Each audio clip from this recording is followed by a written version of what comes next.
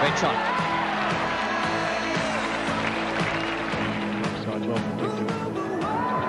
Hit it inward, and he could have got a hit of that.